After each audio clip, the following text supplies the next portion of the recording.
Bueno, en Arrebato soy Luis Vega. Luis Vega es un escritor que ficciona hechos reales, los transforma en novelas y está comenzando apenas comienza la película, su editor le ofrece la posibilidad de ficcionar un hecho real que tuvo que ver con la muerte de un odontólogo, donde la principal sospechosa del hecho es su propia esposa. Comienza a investigar y al paralelo se empieza a ver cuál es su propia vida, ¿no? Está casado con su esposa, con su hijo, que es el personaje que hace Mónica Antonopoulos, y de a poco, apenas empieza a transitar, comienza a descubrir que hay cierta similitud y paralelismo entre el mundo que está investigando para su nueva novela y su vida personal. Es un Luis Vega, es alguien hasta gris, te diría, un escritor que cree tener su vida resuelta, cree tener su historia familiar asentada, y a poco va descubriendo que la relación entre él y su mujer no es todo lo claro que él creía. Empieza a construir una obsesión en su cabeza, casi como construye sus propios relatos, y no te puedo contar el final. Y ahí ya empezamos a entrar en terreno fangoso, donde creo que el próximo trabajo lo tiene que hacer el espectador a la hora de sentarse. Una película bastante personal, muy personal, de Sandra Gugliotta, que habla mucho de las relaciones humanas, habla mucho de la construcción de la verdad, de que la verdad es según quien la cuenta, de cómo se construye una verdad sesgada, y cómo cada uno de los relatores tiene su propia verdad. Es una historia de traición, de amor y sobre todo de celos. Y te diría violencia también. Una historia que me resultó atractiva porque, primero porque me daba la posibilidad de construir un personaje que de la aparente normalidad se transformaba en alguien bastante desconocido, hasta para él mismo.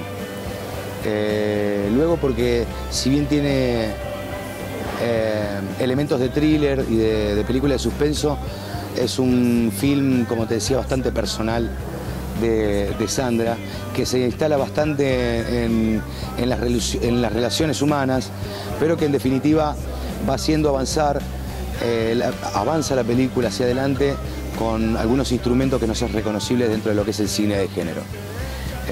Una película que no te da respiro, de comienzo a fin te mantiene atornillado a la butaca y de la que no se van a arrepentir. Arrebato me llegó a través de mi representante. Yo conocía un poco la filmografía de Sandra Gugliotta. Me había gustado lo personal de sus películas, cómo decidía contar una historia sin premisas de género, ni ningún mundo aparente que la obligue a tomar algún camino que no quería. Y me encontré con una película, más allá de las películas que había visto de ella, con una película bastante más ligada al género, que ofrecía un entretenimiento al espectador, más allá de contar una historia en particular. Luego en la lectura descubrí un personaje que a mí me atraen desde el comienzo, que empecé a trabajar, que son, como te contaba, estos tipos de aparente normalidad, con su vida tranquila y hecha, como un hecho fortuito de su vida y algo que está oculto le despliega una personalidad completamente desconocida en él. Son personajes que van desde, como decía, la normalidad hacia un costado violento desconocido, que a mí me resultan atractivos de contar. Como si te dijera que la violencia y los mecanismos que encierran a una historia como esta, que es tan cercana al thriller, me resultan atractivos como actor y como espectador después de ver. Entonces fue fácil saber que iba a tener un personaje como ese y que me iba a encontrar una directora como Sandra, que aparte construye mucho el relato con sus actores también, más allá de lo que está escrito y de lo claro que ella tiene, qué es lo que quiere contar. Utiliza el proceso creativo del ensayo para terminar de cerrar el guión y le permite a sus actores y actrices aportar a ese guión una mirada personal que en el caso de ser favorable para el cuento, la generosidad de Sandra hace que sea incluida, ¿no? O sea, entonces todos nosotros notamos que si bien Arrebato estaba construido, en el momento que llegó a nuestras manos, el finish, ese trabajo final, fue un poco conclusión del trabajo en grupo. Y eso para los actores es una forma muy creativa de trabajar. Arrebato se estrena el 11 de septiembre, eso es lo primero que viene. En muchas salas, según lo que me dijeron son casi 100 salas, cosa que nos han puesto contentos.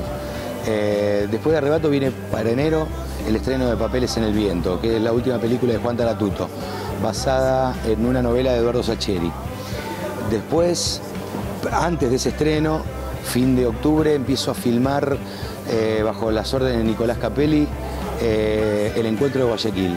Un gusto que me voy a dar porque voy a encarnar al Libertador General José de San Martín en un guión de lo que habría sido el Encuentro de Guayaquil, que es muy atractivo y que me parece un momento coyuntural muy importante en nuestra sociedad, en nuestra vida social, que creo que es un relato que nos va a clarificar y va a aportar a una construcción de patria grande muy interesante. Y todo lo que eso implica, ¿no?